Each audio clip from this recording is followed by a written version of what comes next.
जिसमें एक माँ, उसकी बहू राधा और राधा के 2 छोटे बच्चे रहते थे।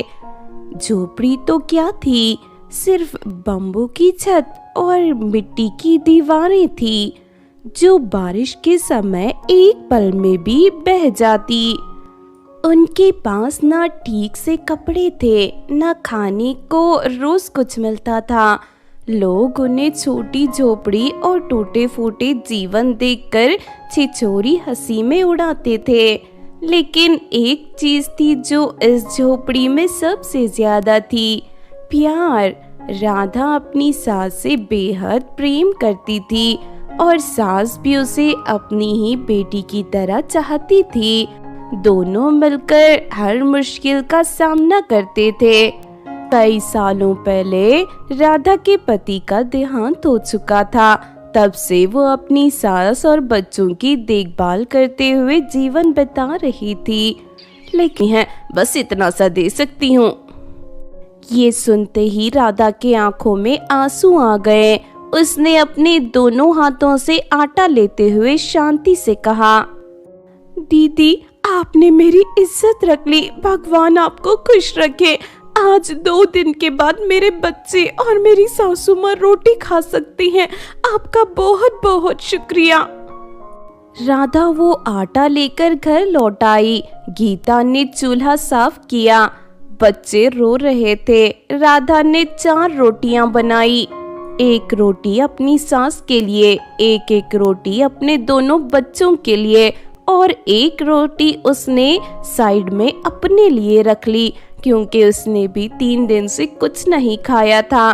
तभी अचानक से छत से एक जोर की आवाज आई। बिजली चमकी और एक रोशनी से भरी हुई रूप झोपड़ी के अंदर आई, यानी एक परी, और छत के साथ एक भारी चोट लगाकर जमीन पर गिर गई। वो एक परी थी। उसके पंख गीले थे, शक्ल पर जख्म थे और वो बेहोश हो गई थी। झोपड़ी की छत तो टूट गई थी। पानी हर तरफ से अंदर घुस रहा था। बच्चों ने रोटी खा ली थी। बच्चे जोर जोर से रो रहे थे क्योंकि उन्हें ठंड लग रही थी। सास गीता घबरा गई। राधा, ये क्या हो गया? देख तो सही, छत तो बिल्कुल छूट गई है। ये तो पूरी टूट गई। पानी से सब कुछ भीग रहा है। बच्चे भी ठंड से कांप रहे हैं। क्या करे राधा? और ये कौन है? राधा जल्दी से बाहर भागी। मिट्टी और कुछ पुराने कपड़े और कुछ घास उठाकर और कुछ कवर लाकर छत जहाँ से टूटी थी वहां पर लगा दिया। कमर तक पानी में भीगते हुए भी उसने पूरी छत बंद करने की कोशिश की। अंदर आई तो देखा कि परी का शरीर कांप रहा था। उसके हाथ में छोटी सी चोट थी, लेकिन दर्द गहरा लग रहा था।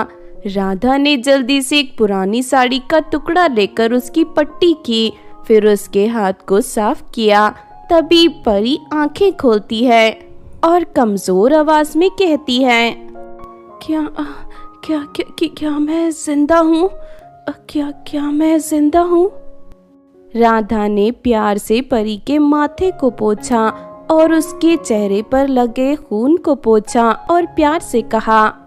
राधा ने प्यार से परी के माथे को पोंछा और उसके चेहरे पर लगे खून को पोंछा और प्यार से कहा, हाँ, आप बिल्कुल सुरक्षित हैं। थोड़ी सी चोट लगी है, पर सुबह तक सब ठीक हो जाएगा। फिक्र मत करिए। मुझे भूख लगी है। मुझे भूख लगी है। क्या कुछ खाने को मिल सकता है? राधा ने अपने हाथों में उसकी रोटी उठाई जो उसने अपने लिए रखी थी। तभी सास ने कहा, राधा बेटा, अगर तू इस परी को खिला देगी तो तू क्या खाएगी? तूने भी 3 दिन से कुछ नहीं खाया है। माँ जी, भले ही मैंने कुछ नहीं खाया है, लेकिन मैं ठीक तो हूँ।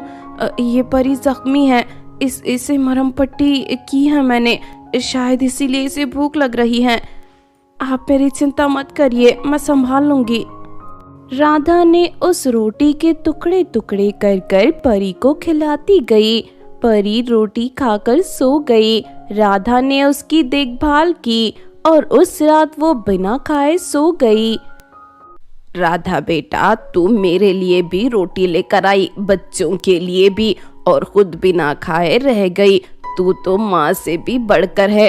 तू मेरी बहू बेटी नहीं, तू तो मेरी माँ जैसे देखभाल करती है। माँ जी, खाना पेट भर सकता है, लेकिन किसी भूखे को खिलाने से जो सुख मिलता है वो मेरी जिंदगी की सबसे बड़ी दौलत है। आप फिक्र मत करिए, सो जाइए। अगले दिन सुबह का सूरज थोड़ा चमका। झोपड़ी अभी भी गीली थी। परी उठ गई थी। परी उठकर राधा के सामने आई।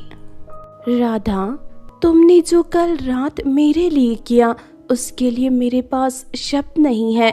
मैं एक परी हूँ और कल रात बारिश और बिजली के कारण मैं अपना संतुलन खो बैठी और तुम्हारे इस घर की छत पर गिर गई। बेटा, तुम परी हो या इंसान, दर्द सबको होता है। हम इंसानियत में विश्वास रखते हैं। तुम ठीक हो गई, ये हमारे लिए सबसे बढ़िया इनाम है। परी ने अपनी छोटी सी छड़ी उठाई। रोशनी से पूरी झोपड़ी जगमगाने लगी और फिर कुछ ऐसा हुआ जो किसी ने सोचा भी नहीं था। छड़ी घुमाते ही झोपड़ी की दीवारें घास की हो गई। हर तरफ से हरी भरी घास। छत भी घास से बनी, लेकिन वाटरप्रूफ। अंदर एक मिठास सी महक रही थी। मिट्टी की खुशबू हर तरफ फैली थी। ये देखकर राधा और उसकी सास और बच्चे हैरान रह गए।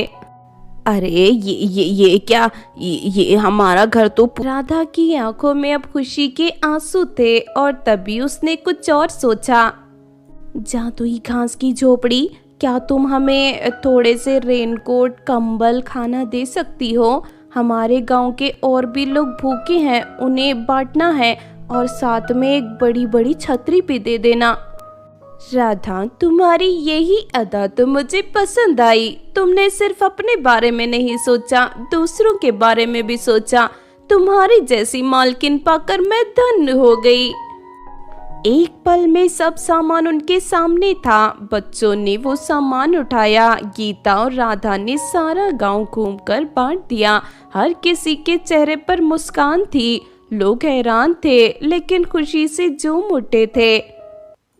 घास का जादुई घर अब राधा और गीता के लिए सिर्फ आश्रय नहीं, एक नया जीवन बन गया था। हर सुबह घास की झोपड़ी प्यार से बोलती, राधा, गीता माँ, बच्चों, तुम्हारी आज की जरूरत क्या है?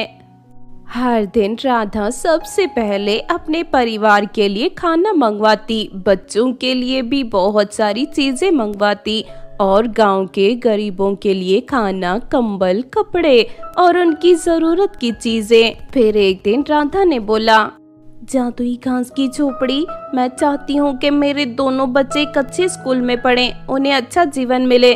क्या तुम मुझे इसके लिए उनकी फीस दे सकती हो?